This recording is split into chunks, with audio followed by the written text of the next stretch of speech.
God damn it, bro.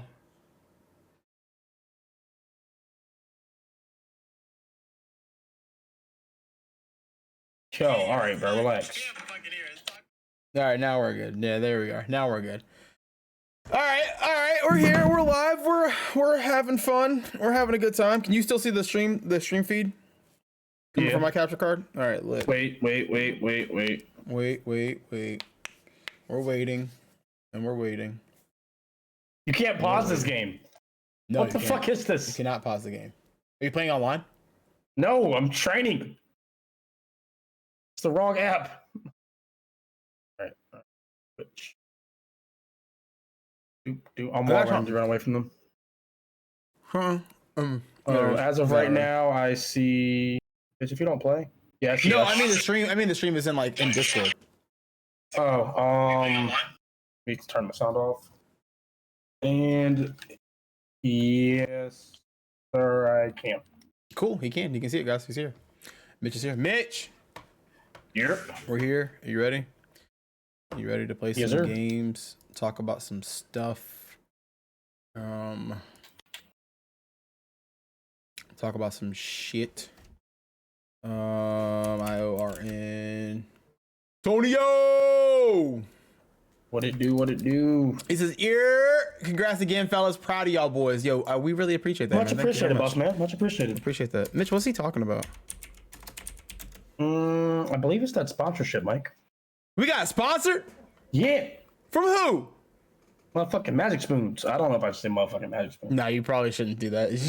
Yeah. We'll try to get in a few minutes. This is like a test thing. You know what I mean? Like, this is a test bed. Yeah. And actually, I messed up myself because I forgot to put into the MagicSpoon. If you guys are watching right now, please be just be patient with us. All right. Be cool with us. All right. Be cool. We're supposed to have hashtag ad. Oh, nope. MagicSpoon. Thumblet, what it do? Thumblet! There we go. All right, cool. Now it's updated. All right, now the title should be updated and everything.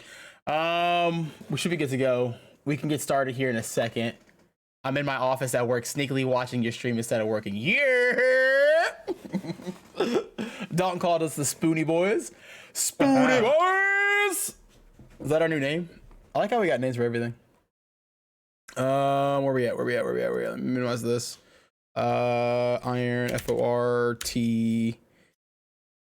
Kabaneri of the Iron Fortress, not Kabaneri. All right, Mitchell.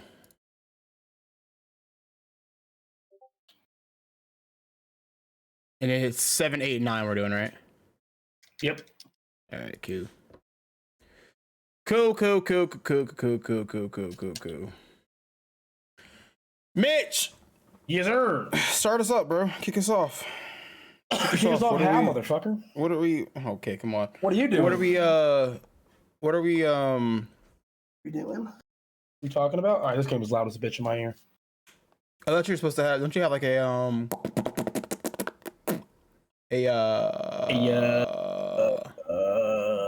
what? Oh, what's that thing called, bro? Like a man. Do you have a Excuse me. question for us? That's what I meant to say. There you go. Do you have the question for us? Son of a biscuit. You told me, you said you want me to know what the question is, or should I just go ahead and surprise you? I said yes. Please go ahead and surprise me. Please tell me, past no, because Michael, that day I asked you, I had the question. We'll come back to the question. That'll be the end segment. That's the start of the stream. That's on me. Thought I wrote it down that day, and I did not write it down that day, and I should have wrote it down that day. That's on me. It's like, I want to be mad at you, but my PlayStation's not hooked up. Exactly, dude. At the same time, you also didn't show up till 5 minutes before. I've been here since like 5:30, dog. I've been here since like 5:30. You weren't here at all. I was ready to talk to you about some stuff beforehand. Weren't over here, so hey, man. Maybe talk about the fucking schedule. You know, we were talking about getting the schedule going. And lo and behold, you weren't even here talking about the schedule, dude. What's up, everybody? Welcome back to twitch.tv/regulargaming_guys_. This, of course, is your home for regular gamers. It's Tuesday, so that means RGG are getting back together. Your two favorite brothers that love to talk about anime are getting back together to discuss another anime that we're watching and reviewing. Of course, the anime that we're watching right now is Kabaneri, excuse me, of the Iron Fortress. We are reviewing episodes 7, 8, and 9. Of course, last week we did a review, not review, which you can go back and watch. It should be available on the YouTubes and the Twitch VODs, all that kind of stuff. Should be able to go back and listen to, like, we did a very rudimentary generic episode last week for 4, 5, and 6, just because those episodes were really not great. They weren't anything too crazy, to be honest. Yeah, and we were also coming off the 24-hour stream that week. That was the weekend we did the 24-hour stream. That was very true.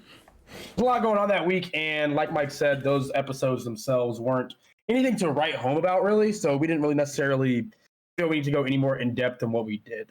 We still reviewed them. It's just that we didn't read the entire. Normally, you know how we read the entire synopsis for everything. But anyway, we have them. We're gonna do that today. We have episode 7, 8, and 9 that we're gonna be doing a full review for today. Because let me tell you, there's a lot in there, and a lot of good, a lot of not so good, a lot of okay. Kind of mix of everything. Of course, a little bit of housekeeping for you. This course is your home for regular gamers. We have finally gotten it. We've gotten our very first sponsorship. Shout out to MagicSpoon. Shout out to MagicSpoon for hooking us up with a sponsorship and everything like that. You can use the command in chat right now, !MagicSpoon. That'll take you over to their page where you can actually look at what they got and everything like that. MagicSpoon is I guess I should probably get this available, huh? I'll get this right in front of me. And you get $5 off first purchase. Yeah, go over to their page. You use the link in the command. It gets you $5 off your first purchase. What is MagicSpoon though, Mitch? What is MagicSpoon? I'll tell you what MagicSpoon is, Mitch. MagicSpoon is a cereal, right? Really, really good, healthy alternative cereal. I'm doing this right off the cusp, right off the dome. Hey man, it's not the best, but we're trying. All right, this is the very first one. All right, so just be patient with us. It's a healthy alternative to traditional cereal. It's high in protein, low in carbs, and low in calories as well. As a matter of fact, one serving size is only 140 calories per serving. Of course, it's keto-friendly, gluten-free, grain-free, soy-free, and low carb, as I said before. And you can build your very own variety boxes over there. They have a really good selection, really good alternative selections to traditional cereals that you can buy. The traditional unhealthy cereals that you would buy at the store or whatever. They got flavors anywhere between cocoa, fruity, frosted, peanut butter, cookies and cream, maple waffles, and so many other flavors. And you can also, if you're not a fan of cereals, you can actually do the cereal bars as well. So if you'd like to do the breakfast bars, you of course can do the breakfast bar, buy the breakfast bars from them. And of course they ship throughout the U.S. and Canada, and the U.K. So like I said, MagicSpoon in the chat. They get you the link to the our affiliate page. Automatically puts in the QR or puts in the code for you, so you get $5 off your first purchase. Go over there, show them some RGG support and love, and let them know that, hey, this was a good idea. All right, it may not seem like it right now on the first stream, but this is a good idea. All right, so definitely go over there and check them out. Yeah, that's weird, man. I've listened to a lot of podcasts. I've watched a lot of internet shows and stuff like that, and they have, they do their ad segments and everything like that. Yeah. And they always make it look so effortless. I mean, for what it's worth, I feel like you do this thing where you put a lot of pressure on yourself, because what you did just now was just fine. You explained what the product was, you told them where to get it, and you went deep into what they had. You did just fine. You did everything you were supposed to do. I suppose. Again, it's our first one, Mike. So that's very true. This is our first ever ad segment. That's very true. And I think it looks great. Hey, thanks, Mitch. Later in this stream, we're actually going to go to their use the link, and we're actually going to go to their website and walk through what it looks like on the page. We're going to go through some of the flavors that are there. We're going to actually put in a purchase on stream so that way you guys can see what it's like, and actually order some. And on Friday, we will be doing a live taste testing where they were nice enough to send us some boxes, so we actually have a couple boxes that are coming in. We're going to try them out, rank them, see which ones we like, and go from there. So that's the ad. I guess let's just roll into this is normally where we would roll into the question. Yeah. But Mitch doesn't have a question. So Mitch, how was your week, bro? It's pretty good actually. What is it called? Friday itself was okay. Friday night, I had my first softball game for fall ball and everything like that, and it did not go good. We got ruled 2 games in a row because we were missing people too. So plus that team was just like leagues above us. Yeah. Fall ball's weird because they kind of intermingle some of the teams when they shouldn't be. Yeah. Because there's definitely like a D league and an E league and like ABC, but we're definitely E league. So there should not be anybody above E league in that league for a certain reason, such as home runs and everything like that. Plus we have like a lot of older people on our team. We don't have people. I'm the only person who's diving. Let's just put it like that. Okay, right? So you're the only person that's really playing. Well, no, other people, I will not take away from other people are still definitely out there playing. I'm saying on my team typically though, I don't think I've seen anybody else dive. So, Well, see, I feel like even in like regular baseball, regular like minor league baseball, I don't think a lot of people are. Mike, what it do? Mike, DJ, what up, big dog? I think even like regular baseball, like people aren't really diving that much. Like regular, like minor league baseball, I don't think people are diving that much.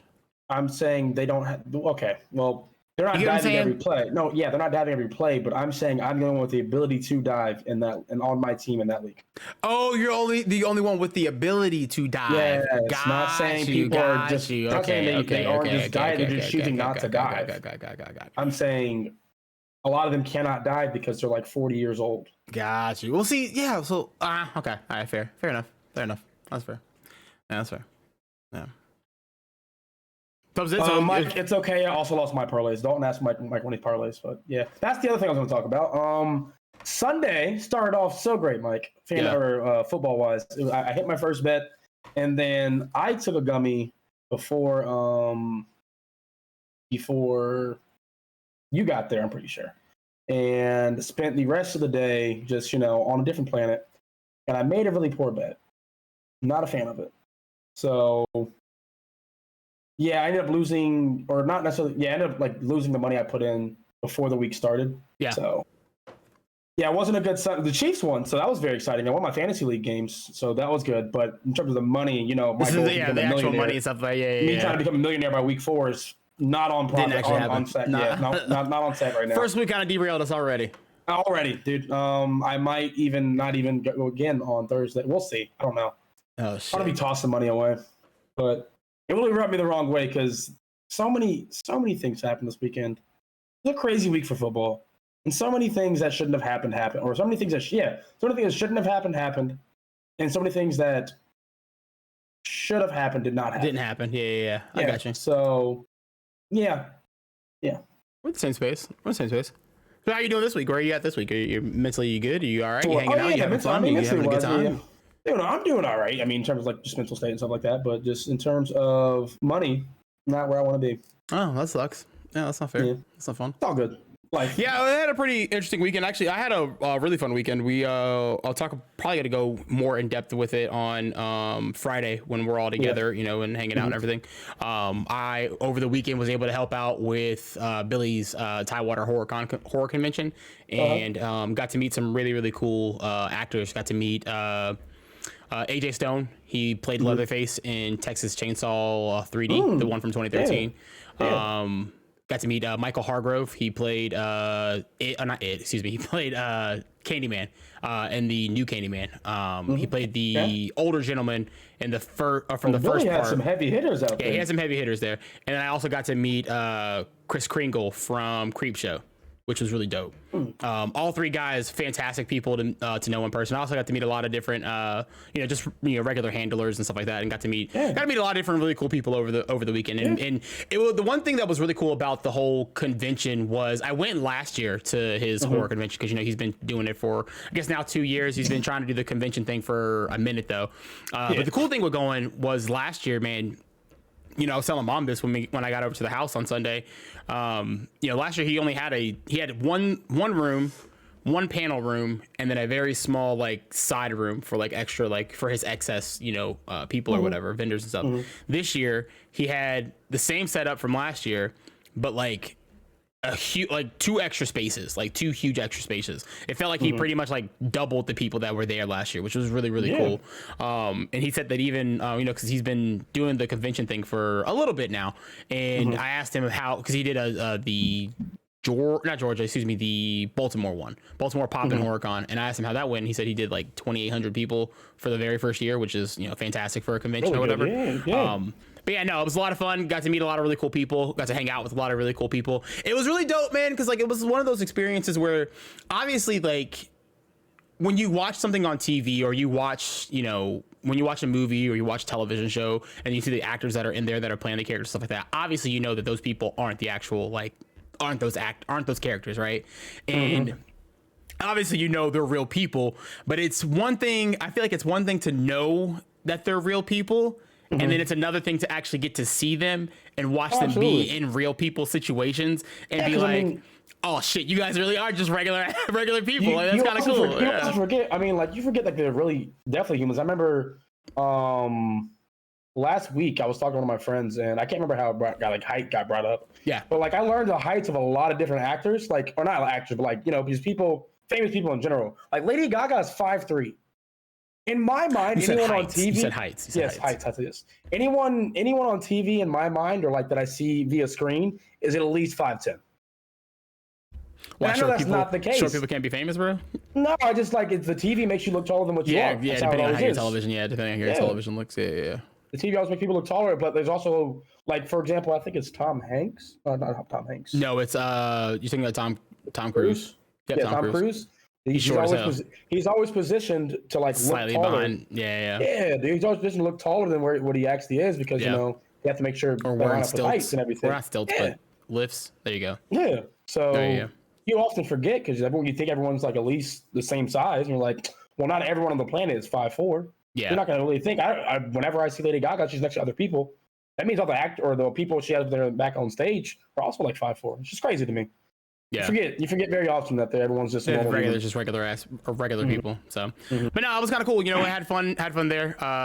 Got to meet, like I said, I got to meet people, got to hang out with people, stuff like that. And then we went to, today actually is a really big day. Today's Bubba's birthday, Aiden. Yeah. Shout out to Bubba if you're watching this. Happy birthday, big dog. Love you. Proud of you. Birthday, all that man. good stuff. Happy birthday. Trying to think of there was something else that happened today that was big today.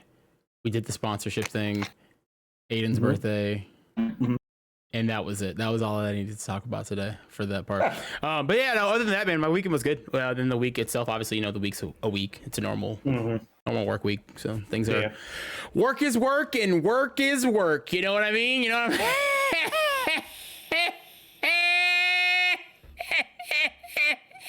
I'm already about to hit the $1,000 mark on that Chase credit card. On that what? I already spent like the Chase credit card I got. Oh almost my hit God. Yeah, making great starts. You're making some pretty good moves there. Pretty good moves there. Mitch, you know who else is making really good moves? The people in the Kitetsujo. People on the Kitetsujo. I get the segue, but kind of. These last 3 episodes were wild. Oh yeah, these last 3 episodes. Honestly, what's funny is, but see, what's crazy is even with these last 3 episodes, I'm still kind of wishy-washy on the show. They picked these 3 episodes picked me up compared to where I was last week. Yeah. I would say start off. Let's just do 1 to 10. I'll start off probably like a 10, 9, 10. Drop down to a solid 5. Yeah. And now I'm back at like a 7, 8. 7, more so 7. Yeah. That's what I was thinking. That's what I was thinking with the show. I was really thinking that this show is going to be like middle of the road. Or I'm thinking where we finish with this show, it's going to be very middle of the road, typical anime. Like I think it might have been a little bit. And I don't even like saying typical anime because I think the one thing that keeps this show like really high as far as like ratings goes is that the animation is like it's so stellar, bro. Dude, the fight scenes are fucking phenomenal. Yeah. They're so fucking cool. Like, and I remember watching, I think it's episode 8 when you see Mume and the other girl. Hibani. Who's Hibani? Is it Hibani? Hibani. Yeah.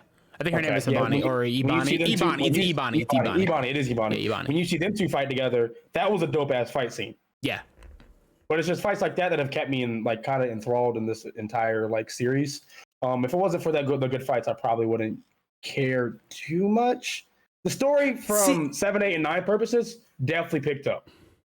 But like again, it's the fact that we're watching in 3-piece segments. I feel like if this is an anime that I watch 1 to 12 all the way through, and I haven't watched 9, 8, 10 or the last 3 yet, or 10, 10, 11, 12, so I can't really like speak fully. But based off where I'm at right now through the first 9, I feel like I would have enjoyed it a little bit better if I watched all the way through versus having to do this on like a three episode basis. Yeah. So if I was watching this week to week, it'd probably be the same as Vinland Saga compared to like I might have dropped it week 4 and 5 when I shouldn't have, but I might have dropped it just because like those 4, 5, and 6 are like really slow, you know. That's very fair. I mean, I think 4, 5, and 6 are really slow, and I would even say 7 is pretty slow. I mean, I really understand why 7 is kind of there, you know, because it's meant to be like a respite for, you know, everybody, all the crazy stuff that's going on with everybody, right? Because, you know, it's meant to be the one like chill episode before the rest of the stuff kind of pops off. But it's still like I would still consider that kind of a slow episode, and I would think I would feel like watching it week to week.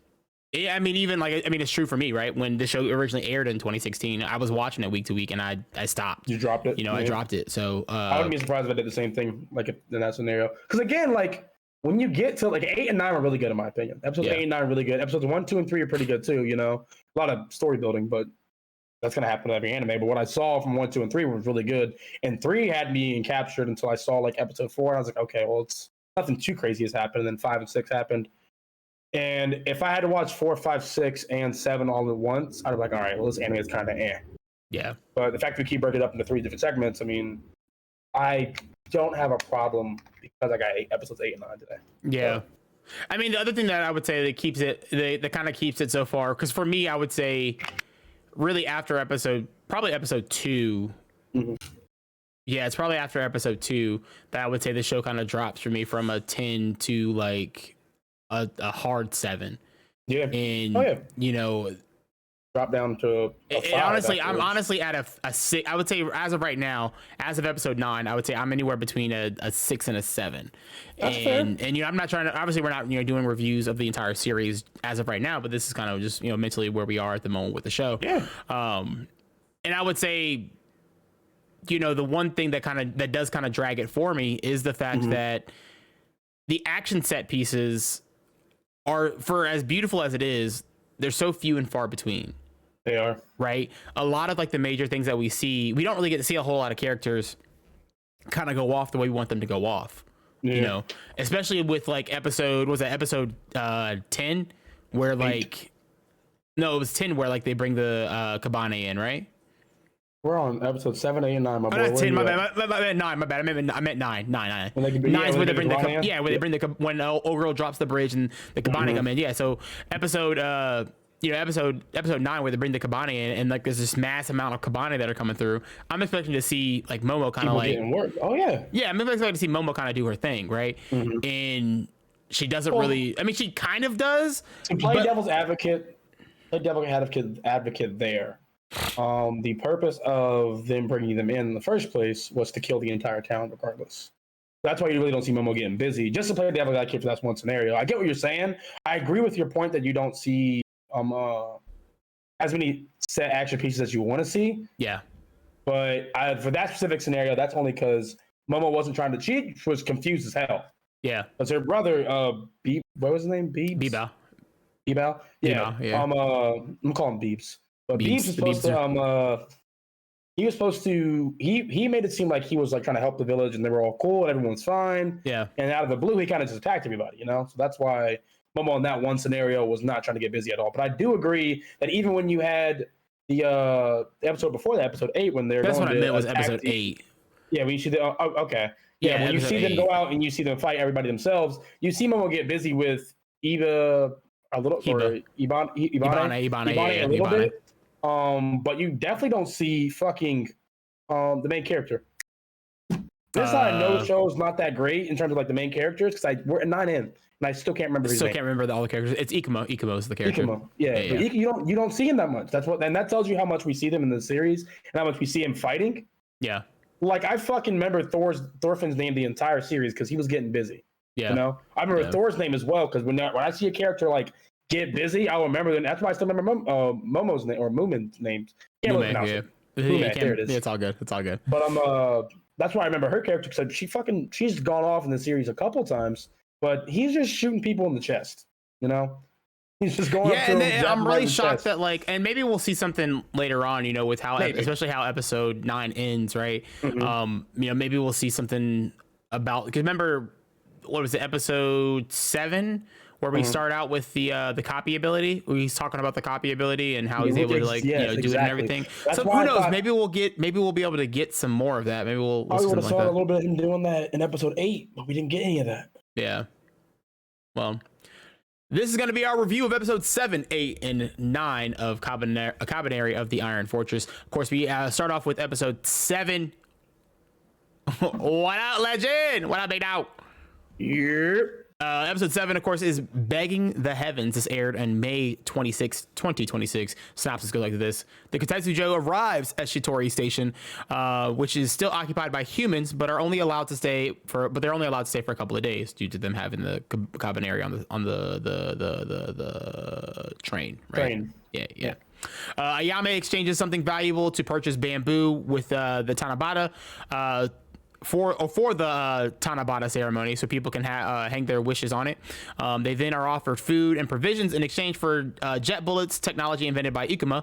So essentially what happens is the jet bullets that Ikuma invented earlier on in the series, they're using that now as a way to like exchange for goods and services. They're bartering, all that kind of stuff.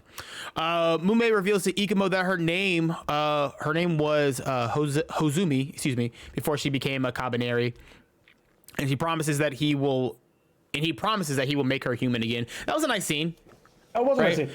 Episode 7 was a nice. I appreciated episode 7 from like a set piece. Yeah. Yeah. It was a nice little moment. They had the nice little holiday. You had that nice little moment between Mume and Ikabe. I enjoyed that episode. Yeah. And I feel like I really enjoyed it more because you had episode 8 and 9. Yeah.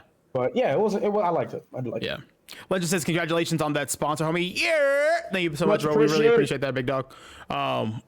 It's all thanks to you guys at home. It was really, all thanks to y'all. If they didn't think that we had it, then they wouldn't give it to us. Exactly. And you guys helped us have it. Yeah, you guys helped us have it. I so appreciate it, bro. But yeah, no, that moment is really nice. The moment where they have, together and everything. Oh, was that night too? Yeah. What's good, night? But the moment they have together where they're both in they're both in that little chamber and she's kind of telling her the backstory and he's kind of I'm gonna help you turn back to human, because that's my whole thing is I'm an anime protagonist and I need to be a helpful dude. The synopsis continues. The next day, they share their wishes, hoping for a better life. The following day, at the I don't know where that's at. The Kyokujo arrives and with the Hunter Squad. So that's when the other train arrives, and that's when Bibe and everybody Beebs shows up. We find out that Beebs is the Shogun's son, who Mume calls her brother. However, Ikuma is suspicious of Bibe's past and whether he's really a hero or he has some other ulterior motives. I want to stop right here real quick before we get to episode 8 and 9. I have a question for you real quick. What do you think? Oh man, I can't remember his name. I gotta pull up the character. Go ahead, what you were gonna say real quick. I'm gonna ask you a question. How do you? So obviously in episode 9, obviously in episode 9, we've got Mume really like riding for her brother, really riding for her brother. How would you feel? Like if you were in Mume's situation prior to, because in episode 7, a lot of in episode 8, Ikuba kind of is trying to tell Mume that, I think something's up with your brother. Like, I don't think your brother's a cool guy. Like, I don't think your brother's a cool dude. It's kind of sketch. The way he says things, the way he acts, I kind of don't think he's a good guy. Yeah. And she kind of just like, no, it's my brother. He's fine. He's not that bad of a guy. He's a good guy. This, that, and the third. How would you react in that situation? If I was her? Yeah. If you were in episode 9? Well, not by the end of episode 9. I want to say throughout the course of episode 8. Before we get into 8, throughout the course of episode 8. Does that make sense? Do you want to know my opinion before he releases the Horde? Before he releases the Horde, yeah. I mean, I don't fault her for how she was. I mean, you don't think she was a little too I'm sorry. Go ahead. Finish. No, you're good. Continue what you're saying. I was like, you don't think she's a little too like she just. It goes back to what we talked about. It goes back to what we talked about like 2 weeks ago, right? Where I really feel like in the beginning of this series, they made Mume out to be this really intelligent and thoughtful character. That's where you're coming from.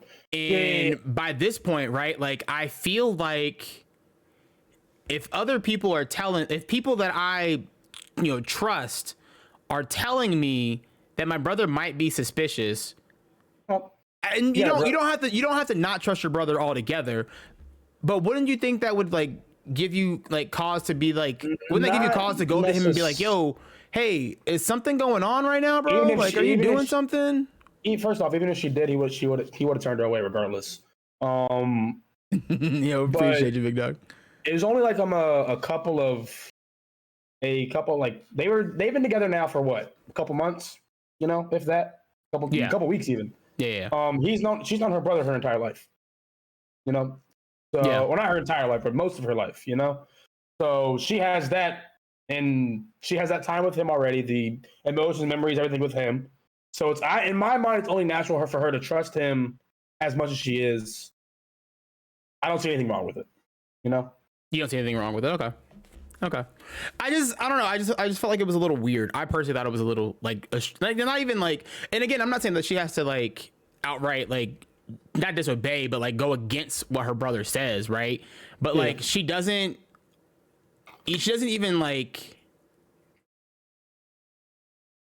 go to her brother and be like, hey, yo, bro is strong. He has instilled the idea of the strong survive into that girl. So she believes he's the strongest, so she doesn't really have to question him. She doesn't have to question. She doesn't question what he does or what he says. I suppose. I guess that makes sense.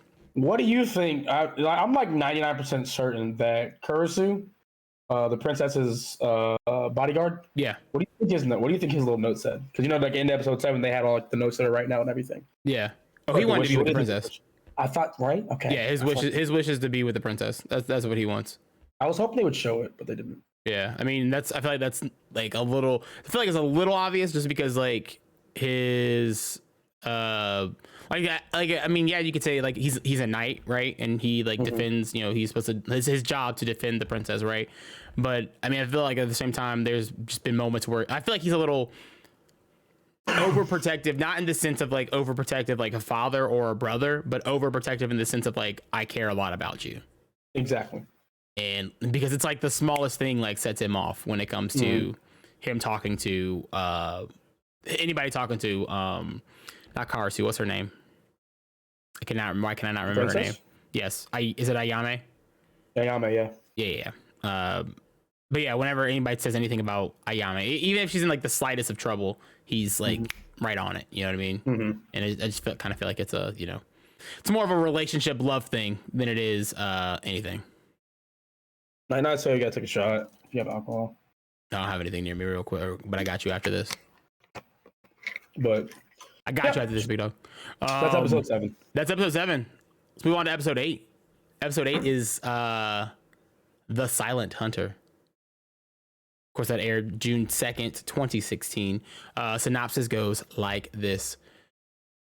Beta, or Beebs, as we've been calling him, is introduced to Ayame and reveals that he is Mume's older, in quotation marks, brother, and name only, and has been disavowed by the Shogun. So he is no longer under the Shogun's already, right? And this is kind of the thing, man. This kind of thing, man. It's kind of it right here, bro. Like, it's like, yo, nope. If he has been disowned by the Shogun, then we gotta get a problem right here. Why are you disowned by the Shogun? Right? Let's start asking questions. Let's start asking the real questions around here, all right? That's not incorrect. That's not flawed. The Kabaneri attack the Shidatori station, and Biba takes his hunters and squads and destroy all of them. And this moment right here, I was like, this is so Attack on Titan if I've ever seen an Attack on Titan-esque like ripoff in my entire life. You know what I mean? Anything Attack on Titan got it from them. Yeah. Nah, I guess that's right. Well, did they? No, because Attack on Titan came out first.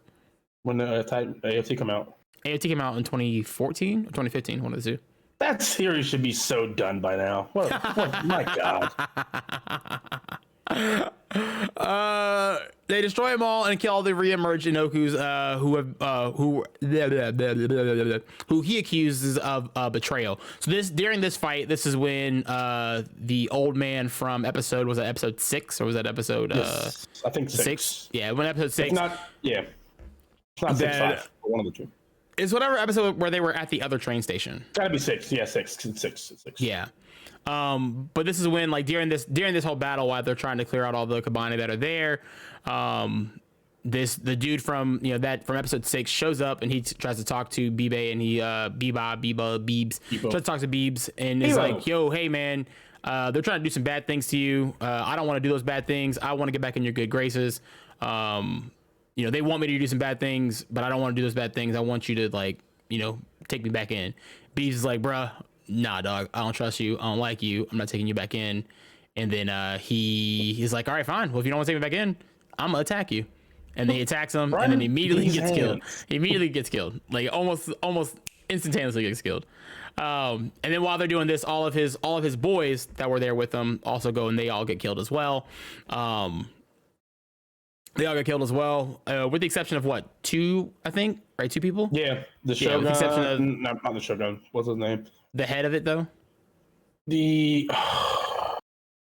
Not the head of the Shogun. He was the head of the spy group. He was something to the Shogun. I can't remember what his official title was, but yeah, he gets saved, and so does I think it's like the merchant or something like that. Something like that, dude. Yeah. But yeah, he gets saved. 2 of them get saved. Yeah. Yeah. He then offers to accompany Ayane, the princess, and the Kyotoju to Kongaku station. She accepts after they're getting their help because she thinks that they're dope people. But again, it's like, why are we not questioning the fact that this man has been disavowed by the Shogun? I feel like it's common knowledge. We all know it. We should be. The fact that nobody in the city was kind of like, hey man, isn't the guy who got everybody's so enraptured with how cool he is. Everybody's so enraptured with how cool he is. He just does such cool things. Everybody's just like, oh man, you're so awesome. You're like the coolest dude ever. We don't care about anything that you've done that's bad.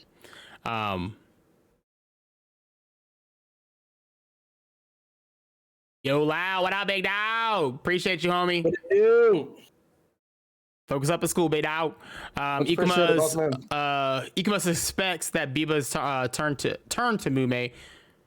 Ikuma, suspects that Biba turned Mume into a Kabaneri and gave her the name Mume for his own purposes. Which, was this the episode where we got that weird flashback? With Mume and Beebs? Yes. This is the episode. Did that seem kind of off? Because it felt a little off to me. Off how? Because if you remember the scene, it's him and old boy. I cannot remember his friend's name, but it's him and his friend. They're sitting there, they're talking. And he's like, I feel like Biba turned Mume into a Kabaneri. Like, she said she wasn't bit, so that means she got turned some other way. And old boy is like, oh well, let's go outside. We should go outside and talk about this outside, because he's like, he thinks people are listening or whatever.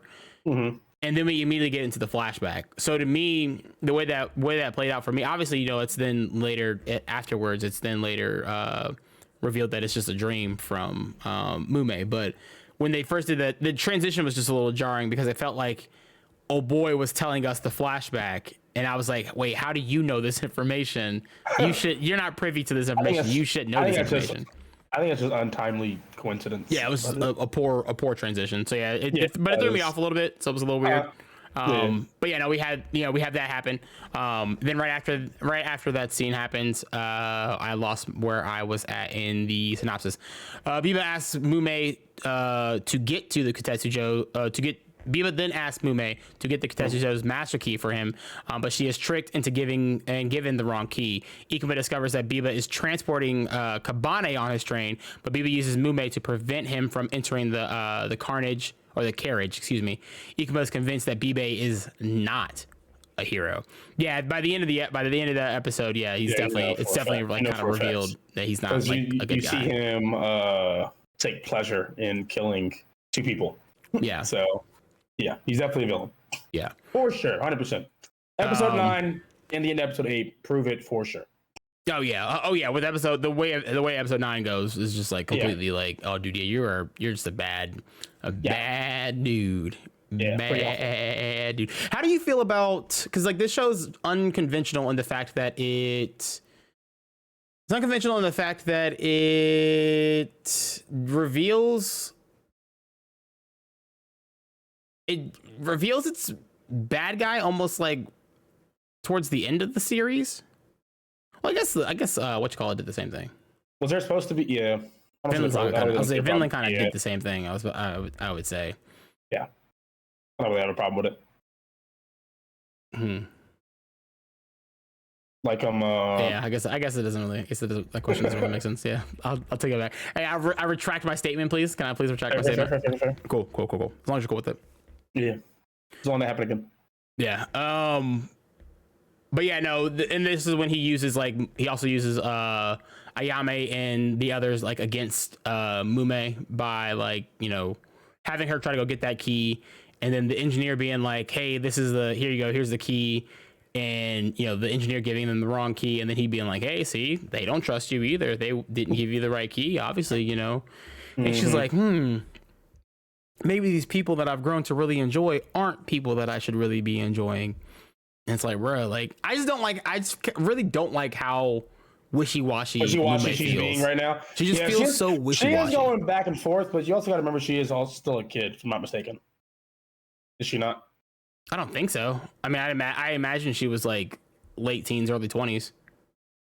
That's when she was a kid. I don't think so. I'll double check. Give me a second. Let's see. It probably doesn't give me the actual age.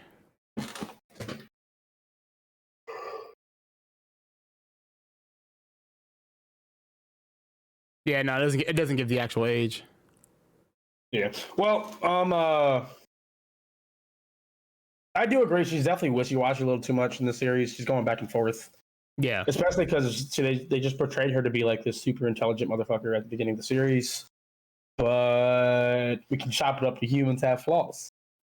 Let's just do that. Yeah, I mean that's fair. I mean, yeah, it's definitely fair. That's definitely a fair like statement. You know, I'm cool with saying that, you know, humans have flaws and they can be, you know, you can let people that you care about really, you know, play with your emotions and play with your headspace. So I mean that's fair, right? But yeah, no, she's still it's still a little. Well, I don't know. It's still a little off-putting. Anyway, that was episode 8. Here we go with episode 9. Episode 9 is The Fang of Ruin, aired June 9th, 2016, and it goes like this. The Kokyo-ju with the hunters is refused entry to the Itoa station, so the station that they're going to.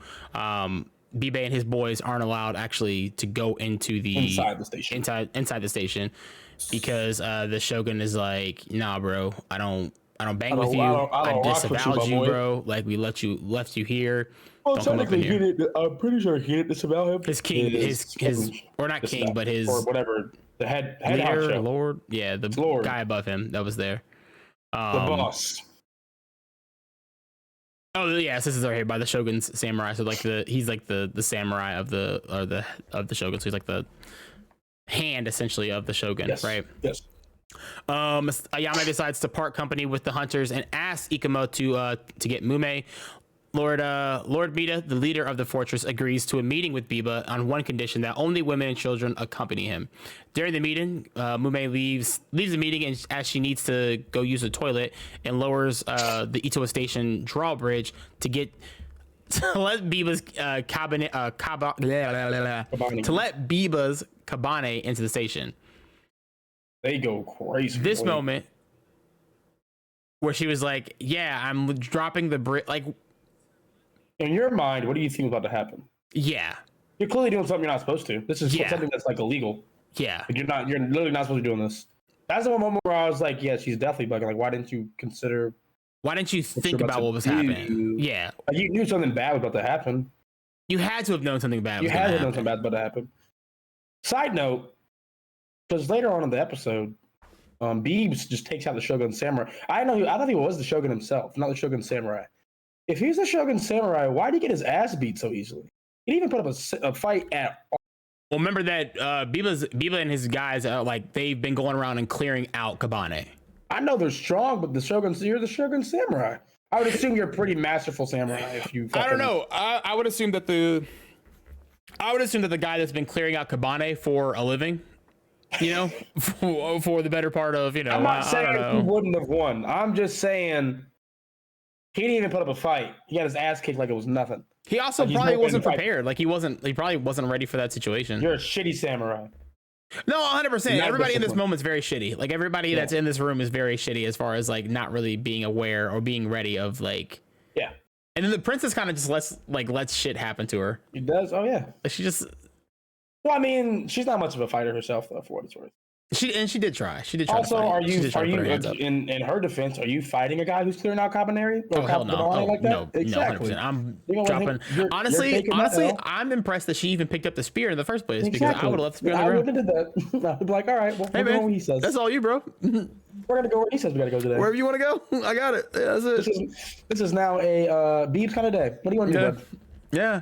But anyway, no, Mume goes, she drops the bridge, lets in old boys, Beebs' guys, lets Beebs' guys come in. Beebs' guys got blood bags on the back of their little, were they motorcycles? They were motorcycles, right? Yes. All right. The back of their motorcycles. Yeah, they got blood on the back of the motorcycles. It's drawing the Kabane near, the Kabane that he had on his train. It's drawing them near, and they're all coming in hot, literally and figuratively.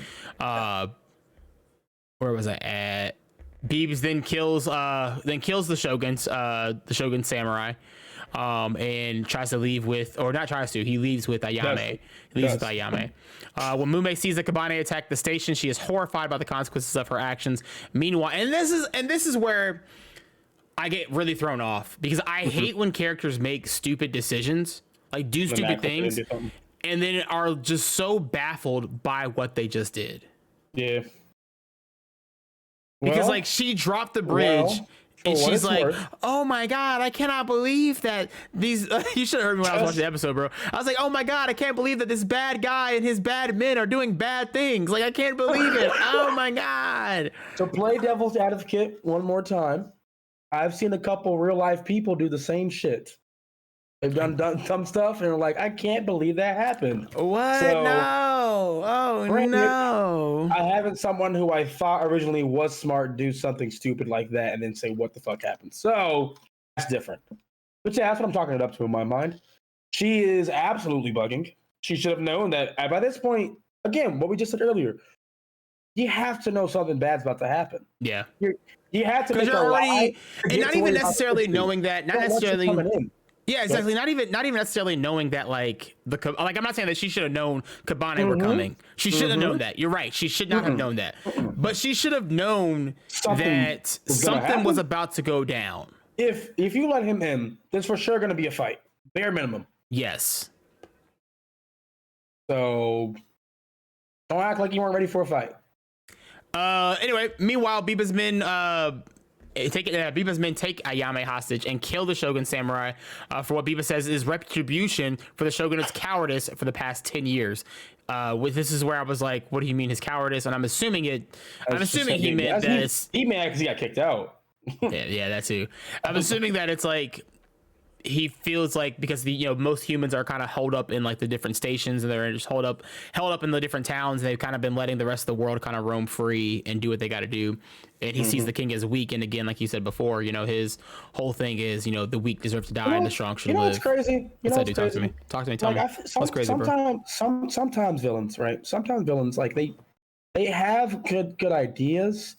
It's just the way they go about it is terrible. Yeah. Like you're trying to liberate everybody from where they're at and being down there, but like there's better ways to do it, man. But I guess that's what makes you a villain, Yeah. But not all villains have terrible ideas. No, I mean philosophy wise, you're right. Yeah, you're right. Philosophy wise, not all villains have, like, the best villains have the best philosophy on life, right? Like it takes us back to like the Thanos idea, right? Where talking about how like all the resources in the universe, we only have but so many, regardless of how limitless the universe is. Be gone if I was in that scenario. If I was the one, if Thanos was here and he tapped his finger, I would for sure die. My luck is that bad. You think you're getting blipped? Oh, absolutely. My luck is terrible. I don't think you're getting blipped. My luck is terrible, dude. See, but I don't think being. I watched Javonte Here's the thing. fumble the football on the half-yard line last night, Michael. Here's the thing. All I needed was a touchdown from him, and I would have got my money back. But no, he fumbles it because they decided to do what? Did the fucking Broncos run the ball out of the shot? I know this is a fucking anime segment, but that shit had me so pissed watching that shit last night. And that was pretty much when my money was like, all right, dude, I don't even know if I want to do this anymore. Week 1 fucked me up. All right. But this is what I mean. Like, I don't think that. I think getting snapped is the easy way out. Getting snapped is what you want. Being left on Earth is not what you want. That is true, though. And that's because in that scenario, I feel like they really don't realize how much of the world would have gone to shit. How much of the world did go to shit. If you lose half the fucking world, I feel like you definitely you go back to an apocalyptic kind of state. Yeah. Because you're losing at least, probably, if we're being honest, to a numbers game, you're losing like half your scientists. You're losing people who are keeping charge of fucking nuclear stations. You're losing people who are in charge of those. There's people who are going to want power.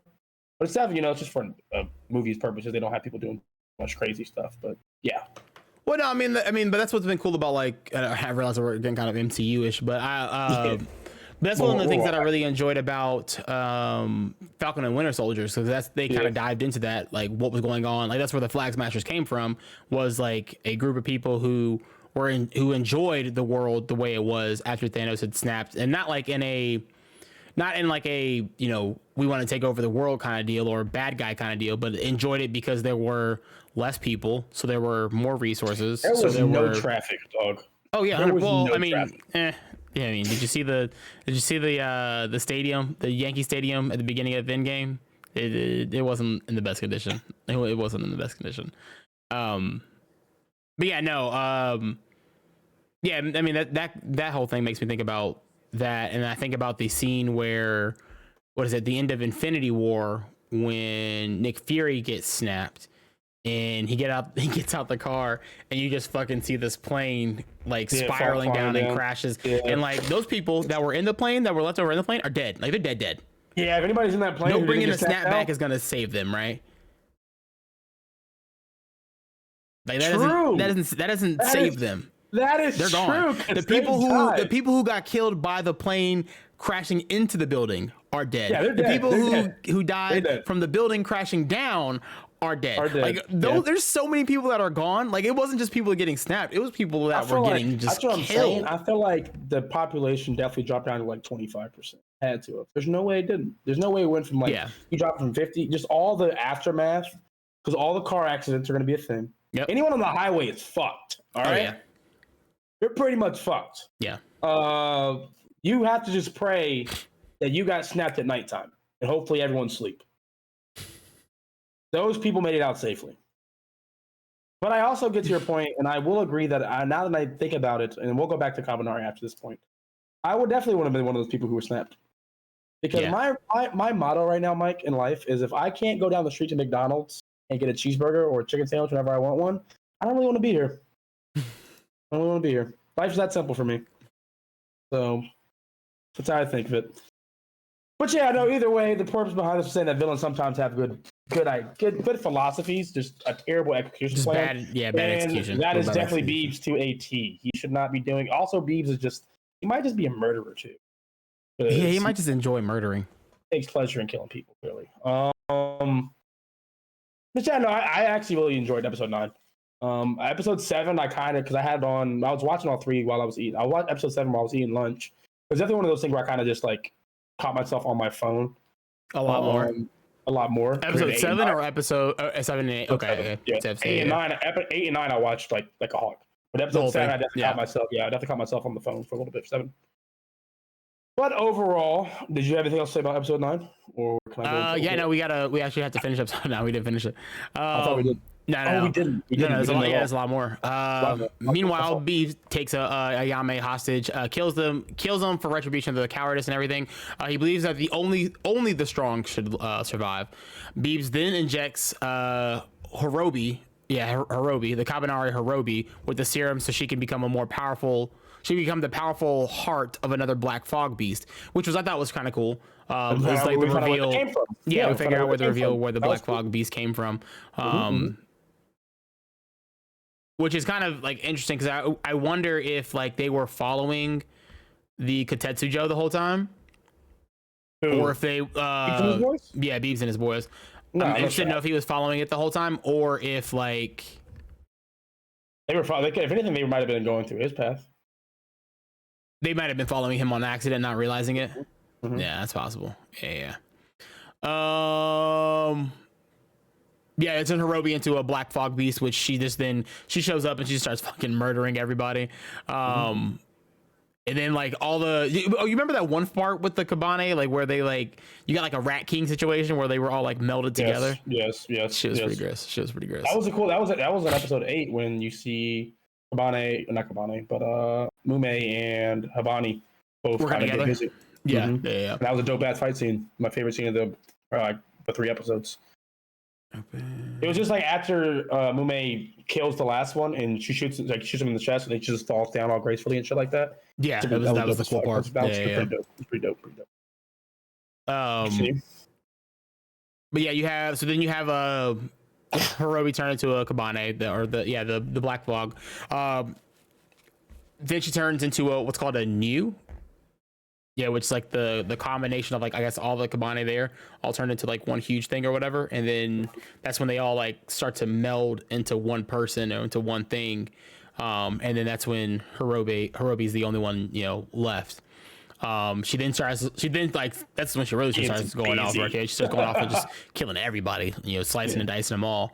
Doesn't care about who it is, both sides. Until she gets to Beebs, and then she tries to like slice him, but stops. And I like this because they kind of you showed like a bit of you could see that humanity still like stayed in her, and you can see the humanity on his side because of course if you going back to the beginning, going back to when he was first putting the injection into her, she was like, you're shaking, are you because you're scared? And he's like, I'm not scared of shit, bro. I'm not shaking. I ain't scared of nothing, bro. Damn well he was scared. He was terrified as a bitch. I think that bead of sweat. I think that was supposed to indicate him being scared. And that's what snapped her back into like. That's what made her. Isn't that what made her cry? Didn't she cry? I think no, she didn't cry. You're thinking of like the bead of sweat that you saw on his face, but she didn't cry. I don't think she does cry. She just like her eyes turn back to normal. Yeah. She goes back to like she's not taken to being a human, and that's when he kills her. Yeah. Yeah, and then after that, Beebs just takes over the whole entire station. And why he takes Ayame into hostage. Why he takes Ayame hostage. Karasu. Karasu tries to get her back, and in doing so, tries to kill the doctor that was there. Yeah. And they jump off the side of the ledge. Yeah, they jump off the side of the ledge. We don't have an idea if he's alive or dead, but I'm assuming he's alive. I feel like he's alive. He's definitely gonna make a comeback, and he's definitely gonna show back up some way. What would be really cool is if he accidentally got bit, but the doctor was down there to help him, like not be turn into a Kabaneri. Yeah. That'd be dope. I feel like by the end of this, all the like the strong warriors are gonna end up being Kabaneri. Nah, we'll see. Yeah. It does seem that there is a chance to turn people back though with the white cell stuff. Yeah, it seems that you might be able to turn people back to human after all.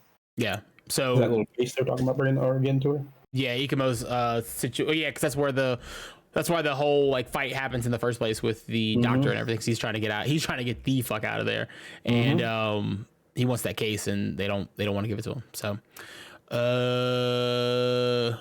yeah, after that, Beebs does this whole like grand like bad guy monologue speech. Says, "Hey, this is my place. This is our place, and we're going to take down the Shogun. We're going to take down the Shogun. I freed you all. Congratulations, as you guys are all getting eaten." Can we talk about how fucking gruesome it was for that mother to kill herself and her child? Nope.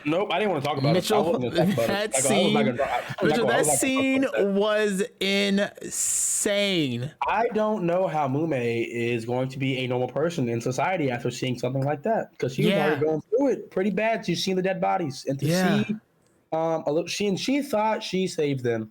And so did I. And she turns around and she's like, "Don't worry, sweetheart, I got you." And I was like, "What does she mean? You just saved them?" And I saw the little bomb on their chest. Yeah, that shit was like, they're not about to. They be offing people in this show. They kill themselves so quick, bro. So quick, bro. Oh my so quick, bro. They don't waste no time around here, bro. They ain't got time to waste, bro. I got you. Just fucking rip that shit out and just. Oh my god. But yeah, in the aftermath of all this, like I said, Beebs takes over the station or whatever. He says they're gonna go kill the Shogun, and then Mume realizes that everything that Beats has been telling her so far has been a complete and total lie, which, surprise to surprise, this man looks really bad. He looks really bad. Anybody with pink hair is dangerous. All of his men wear all black. That's true too. There's a lot of signs here. That's all I said, the pink hair is definitely. I've never seen a villain with or a hero with pink hair. For real. Sakura. Not really a hero in my Get books. the fuck out of here, bro. She's not weak. I'm not saying that, but Naruto's the hero of that show. Sakura's not a hero on that show. She's a hero in her own right. She saves Sasuke, but she doesn't even really save Sasuke. Nope. She's a lot of L's and takes a lot of L's in that series. She heals a lot of people. Listen, I fight for whenever someone tries to argue that says when people try to argue that Sakura's not shit, I'm like, you're definitely off your shit, and you need to reevaluate your life choices. But she is no hero in that show. She's a healer. She's a healer, not a hero. Anyway, every time some shit happens, she's calling Naruto to come help out. Naruto, hurry! I was thinking about this from Shippuden 2. Yes. The clip where she's just like, Naruto! I think about the fucking scene. Think about the scene when she's about to fight Pain. She starts yelling Naruto. Whenever she's in trouble, she just yells his name and he appears. That's very true. Superpower. He shows up really cool too. Is it pretty? Yeah, when he showed up with the Toads for the first time, bro. That shit was kind of got me going. She got me going. He got busy. But that is episode 9, and that is episode 7, 8, and 9. Yeah, overall, the last 2 episodes were a lot more interesting than the 7th one. 7th one was a nice respite from everything, but the other 2 were a little more interesting as far as like action and stuff and moving, like story progression and moving it along. I still think that I just don't vibe 100% with a lot of the characters. And that's what's kind of keeping me at a. That is true. No, that's true. That's what's kind of keeping me at like I don't care for the main. I don't care for the main cast. I don't care for the main character at all. He has a great ideology. He has a great ideology. But he's got it's typical. Like it's typical main character shit, and it's typical main character ideology. And he's not even cool when he fights. Yeah, Lume is way cooler. Matter of fact, I kind of want the villain to win because he's cooler. Okay, so yeah, I kind of, and what's great, what's really interesting. Like, obviously, Ikumo was really pissed off at the end of this episode because he knows that because he sees Ayame getting taken away. He knows that didn't he see Mume get knocked out or some shit like that? He sees a woman get killed in front of him. Yeah, he saw a woman get killed. I thought he saw somebody else get killed too. No, got killed. Well, he saw someone else get killed a while ago. He sees the old man get killed when what's his name kills him. Yeah, he sees that. So he's pissed off about this whole thing or whatever. I just feel like we have like a serious like Eren problem on our hands, where like, and not like Eren in the sense of like Eren that like eventually gets better, right? But Eren in the sense of like we have like I guess it'd be like Eren season 1. Yeah, in AOT you care more about Levi and Mikasa than fucking Eren. Yeah, it's like season 1 Eren is kind of what we have here. Your character is not the coolest in the show or top 3 even. Your show is kind of in my opinion. It's not terrible. This show is not terrible by any stretch. It's just This is super mid. It's super mid tier, bro. It is super mid tier, and it sucks because like the animation is so good. Like Wit does such a great job in the show. I would recommend, if anything done by Wit at this point, I would recommend someone to watch. Like, I'm not gonna sit here and act like I'm never gonna watch anyone to watch this, watch this series, because I would recommend people to watch it. It's just that it doesn't have to be in your top 10 right now, even if on your next to watch list. Yeah, I would say if you run out of shit to watch and you're absolutely out of shit to watch, go ahead and get us to watch. It's not a bad. But outside that, because 1, 2, and 3, I would give probably. I can't even say 2 thumbs up. I give it 1 thumbs up, 4, 5, 6, no thumbs, and 7, 8, 9, 1 thumb. So it's pretty 7. Cause I mean, like 1, 2, and 3 are really good, but like based off what I've seen for the rest of the series, kind of brings 1, 2, 3 back down in my mind. So right now, I couldn't give the show anything more than a 7. I mean, like I said 7 in the beginning of the show. I said 7, low 8. But as we talk about it and I think about it more, I have to say I probably can't give this more than a 7 right now. Yeah, no, that's what, like I said, I'm 7, maybe high 6, somewhere around there. Somewhere around there. Yeah. But we'll be back next week doing episodes 10, 11, and 12. This, of course, the finale, the final part of the final part of Kabaneri and the Iron Fortress. So we're gonna be left with a cliffhanger for sure. Remember that? Yeah. We're not wrapping all this up at 7 or 9 or 10, 11, 12. There's no way. No, not at all. There's definitely gonna be some kind of like Inuyasha type cliffhanger where hey, we're looking on to the future. Young Justice shit. Yeah. But who knows? Maybe the 10, 11, and 12 pull the whole thing around. Yeah, I'm gonna be hard. So part of me wants it to happen. Part of me doesn't want it to happen because if it does happen, I'm gonna want a season 2, and I'm not gonna get one. See, part of me wants it to happen, or I want it to happen because like I want to like this show. I want to like the show. Cool. Let me rephrase that. I want to like the show more than what I like it. What you like it right now? That's right. Fair. When I feel like it just has that name where it's like it holds some kind of weight. So it's like, yeah, bro, Kabaneri and the Iron Fortress, that shit, fucking like that, right? That shit is fucking like that. You should watch it 100%. But it's like, yeah, I don't know. We'll see. But we'll see. We'll be back next week.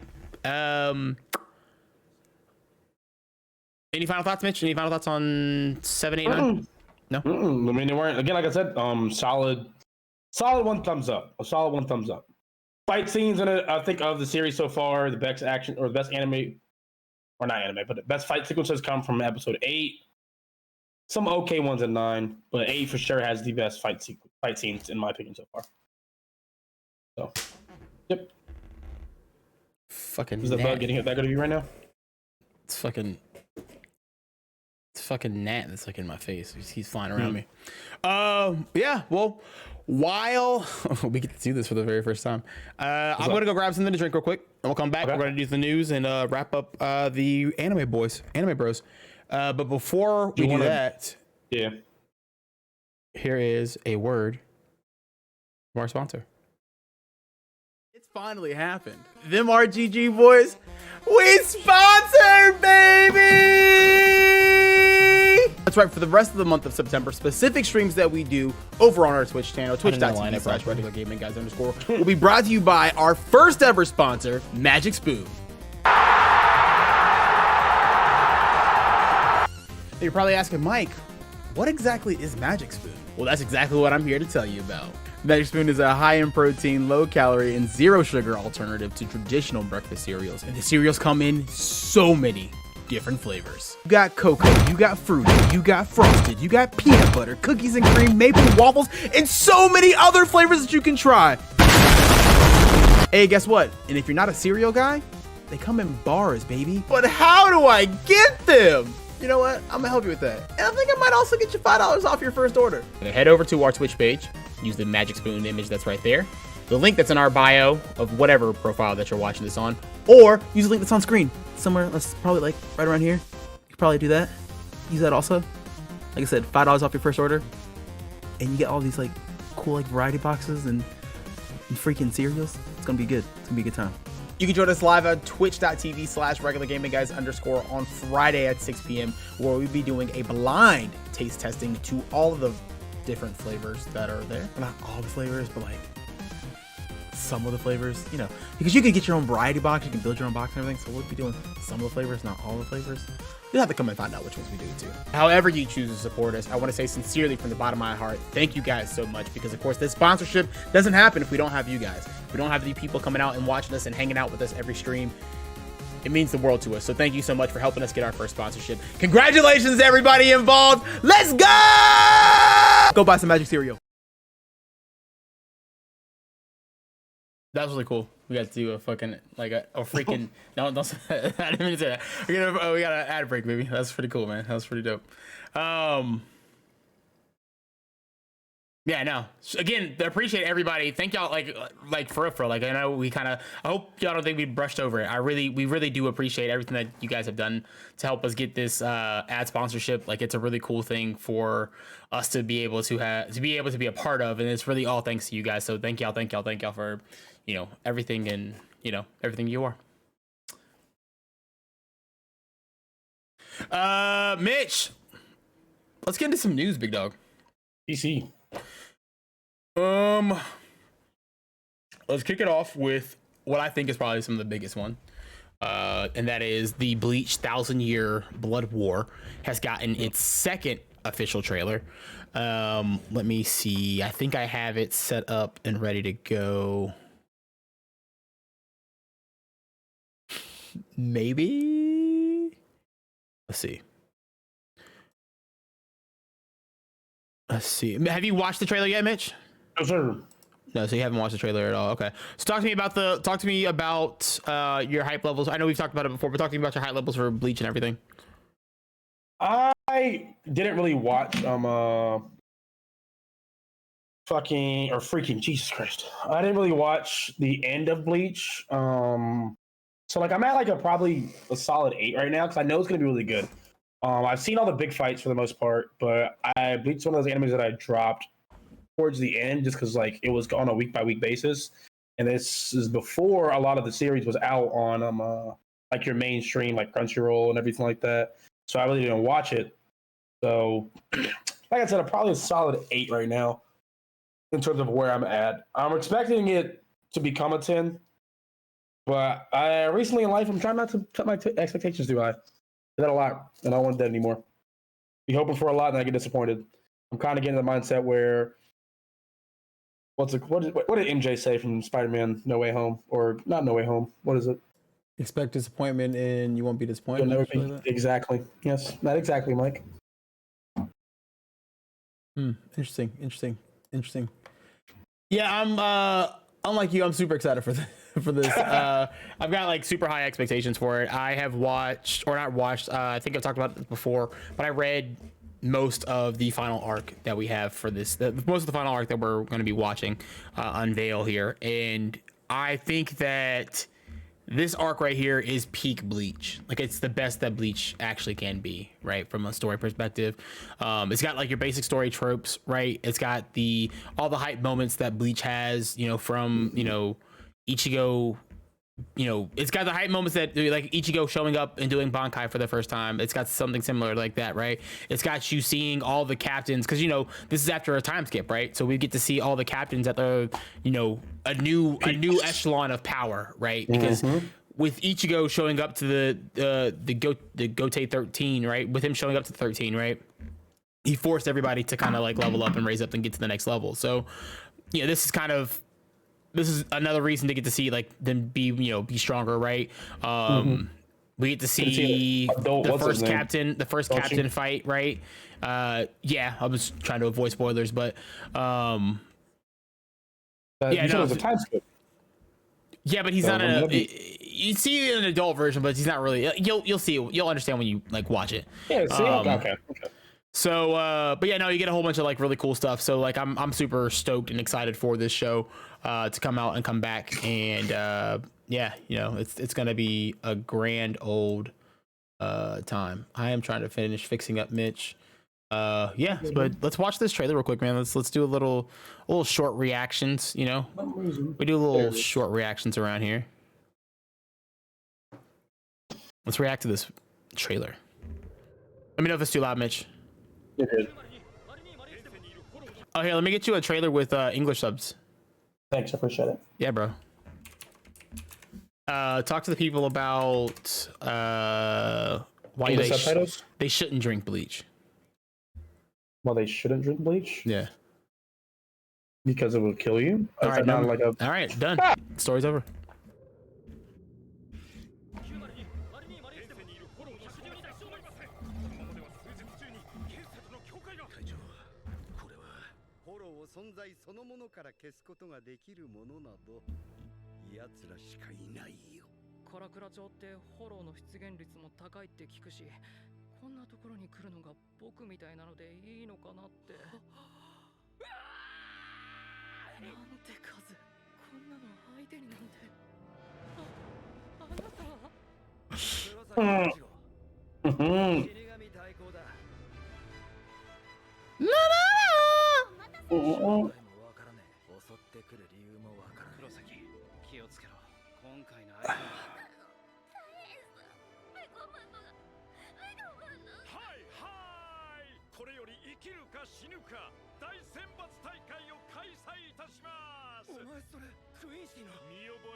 Bro, because when I tell you, like, the Quincy's really, like, show up and just completely destroy everybody's like well-being, livelihood, like.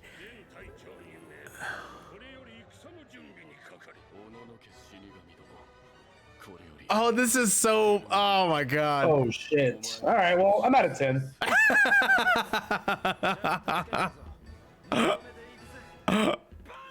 Guy!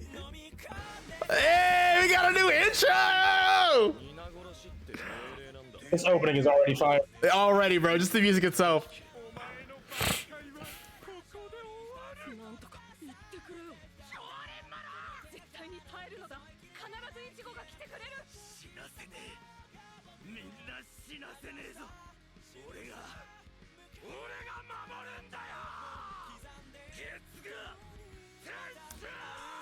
Woo, baby, let's go, big dog.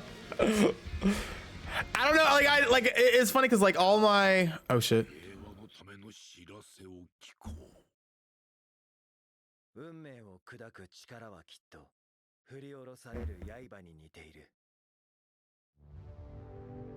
That's pretty cool. Yeah, that's pretty cool. But yeah, no, Bleach comes out October 10th, 2022. I'm at a point now, right, where do I want to watch this week by week, or do I wait for it to finish?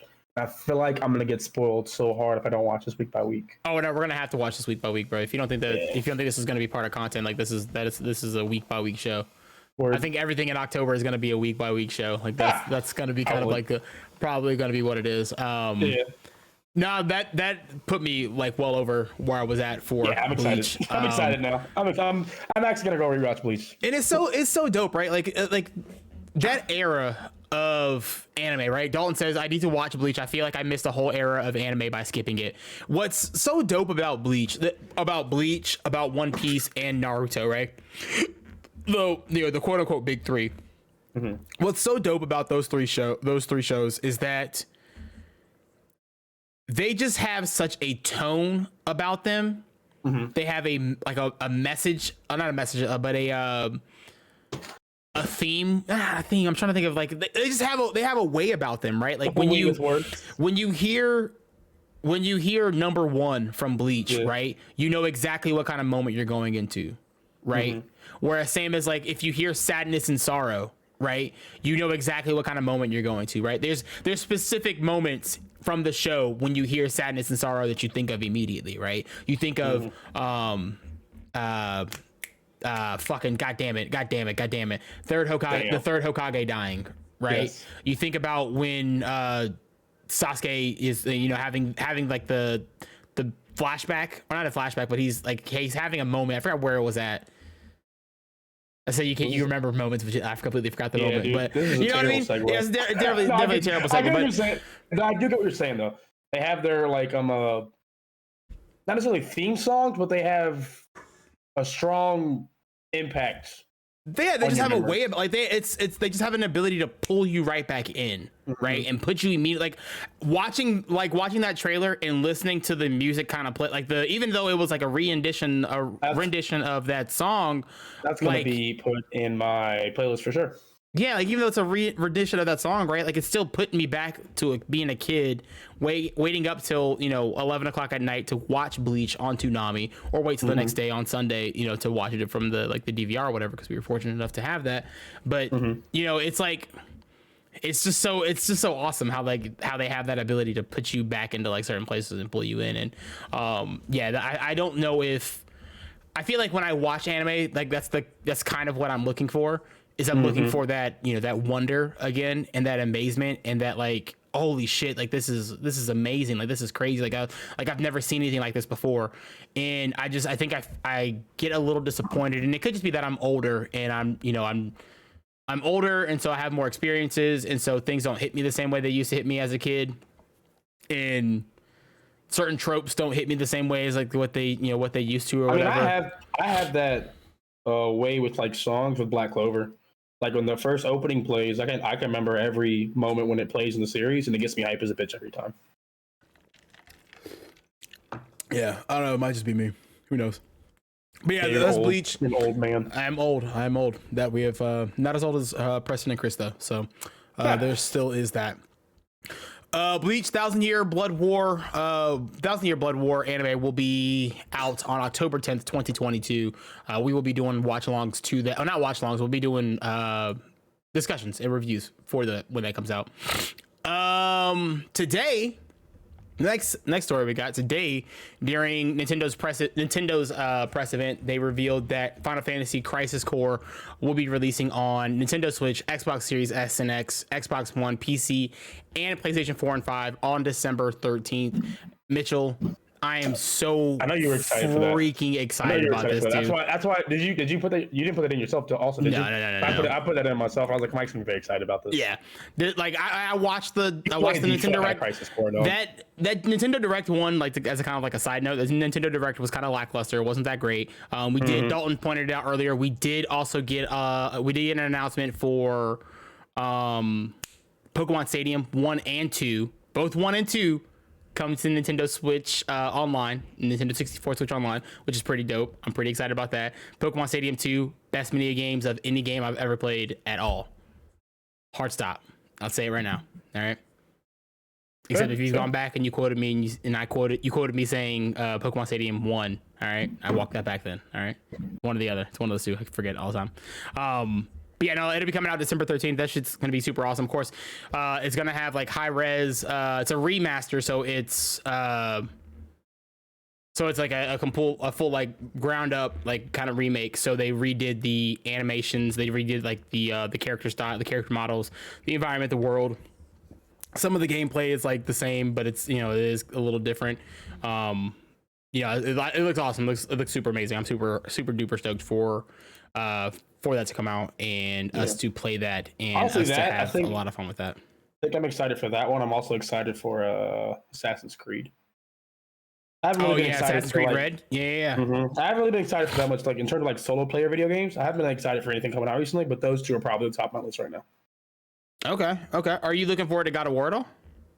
I was never really a big God of War fan. It's not a bad game by any stretch, of course. Yeah. It's just something that I never really cared to play. Did you ever play? Yeah, on the PS2. I played on PS2. I played on. I don't know if I ever played on Xbox.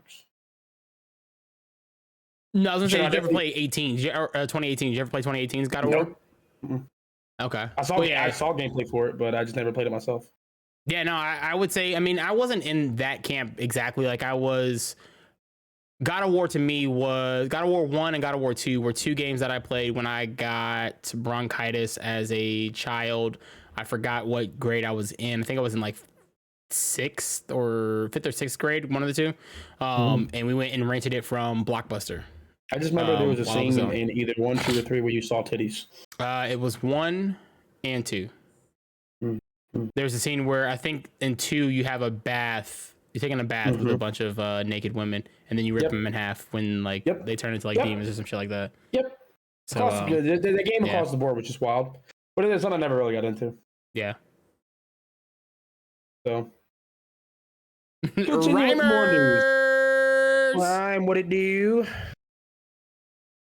What I'll be now? Kaiser. I think he's in the bedroom. A story from me, but also with that Nintendo in correspondence in what's the word I'm looking for, Mitch? In relation to, I think. Oh, there he is. Sure, let's go with in relation to. Yeah. In relation to the Nintendo Direct from Final Fantasy, we also got an announcement for a new Fire Emblem, which looks really cool. Martha's back in this one. I'm pretty excited about that. I think it's going to be really fun. So we'll see that coming. We'll see that coming here. And we also today over on Netflix, Mitch, this is gonna be the show that we do like a mini review for next week. He's finding that out right now, guys. Oh, cool.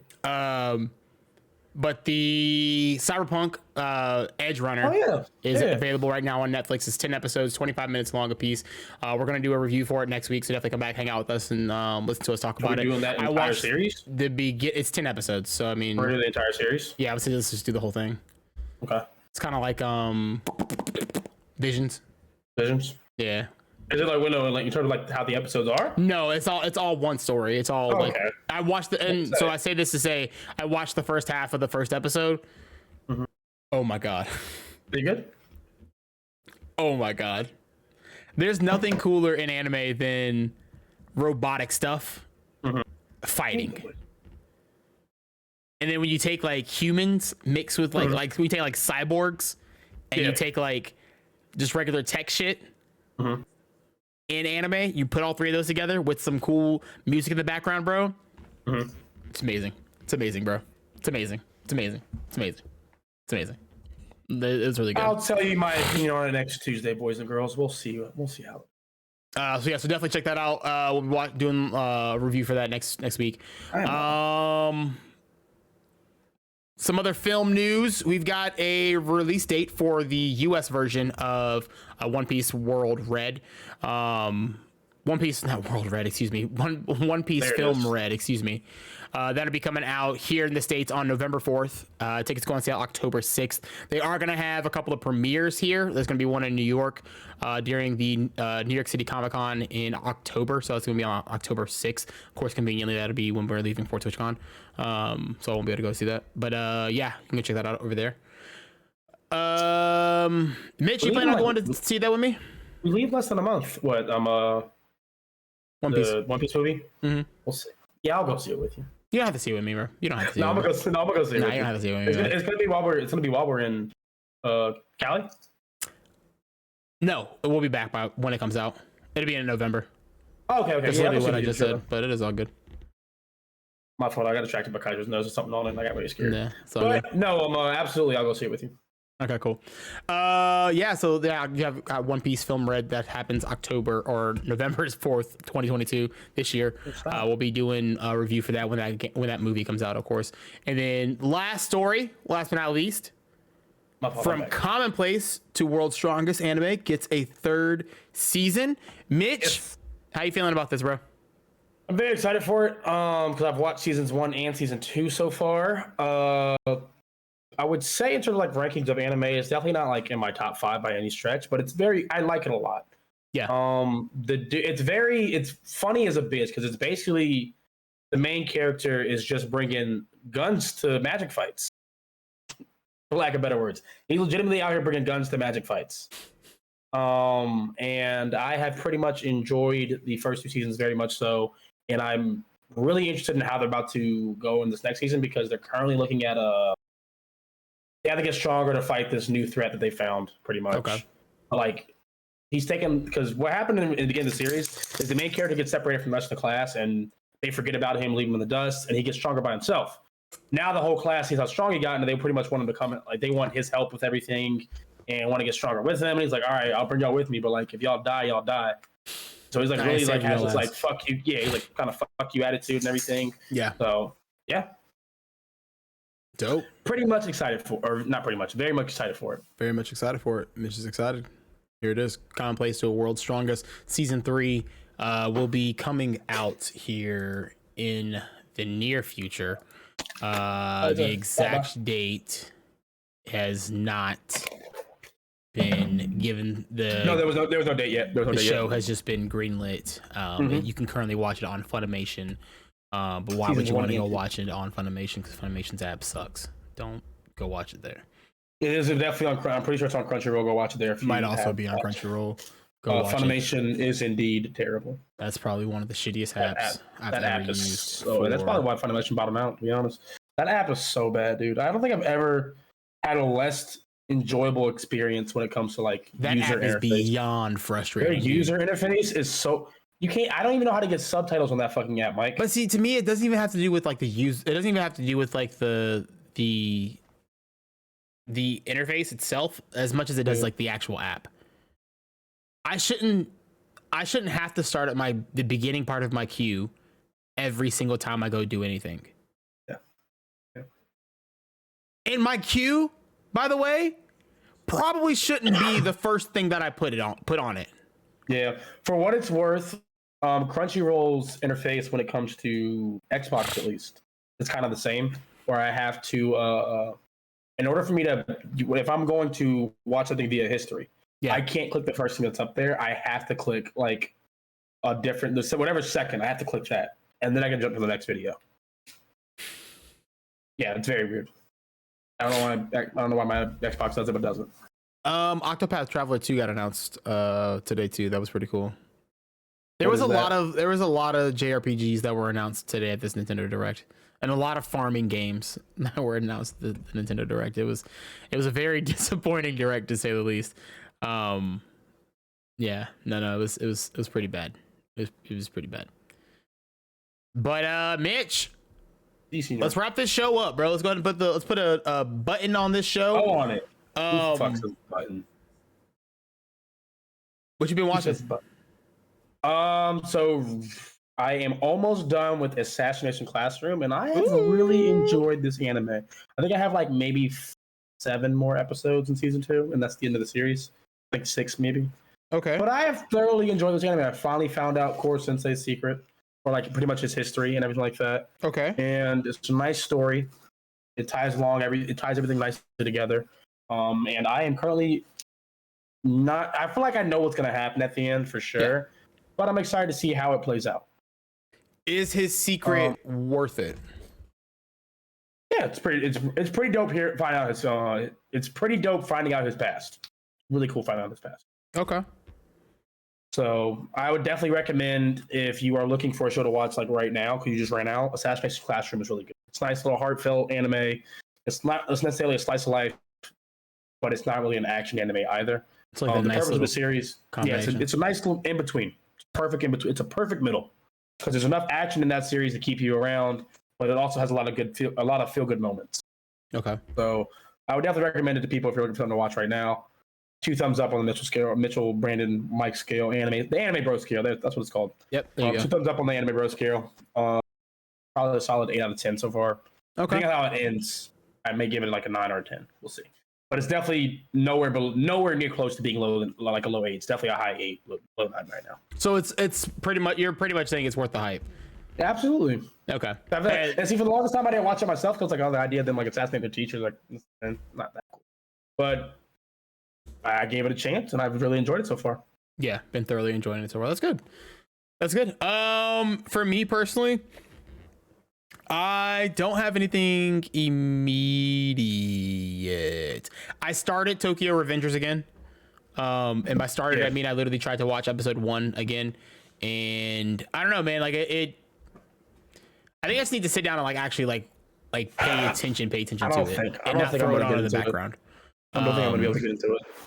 I'm listening. Yeah, no, it hasn't seemed to like pull me in just yet. So, and again, that is like just the first episode, but you know, we're gonna give it a solid 1-4 college try. And then of course, like I said earlier today, I started the first episode of I just said it, Cyberpunk 2077 Edge Runners or whatever, and that's been pretty good. It's been pretty good. It's been a busy past couple of weeks, so I haven't had a whole lot of time to really sit down and watch as much as I would. I've been moving a lot. Much anime as I want to. So normally, I think the weekend before last.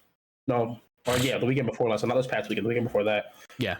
I had like the whole weekend to myself, and that's why I was able to get so far in the Assassination Classroom, because there was one day where I legitimately just sat down and watched. I haven't done that in a while. I just sat down and watched anime for the entire day. Yeah. So.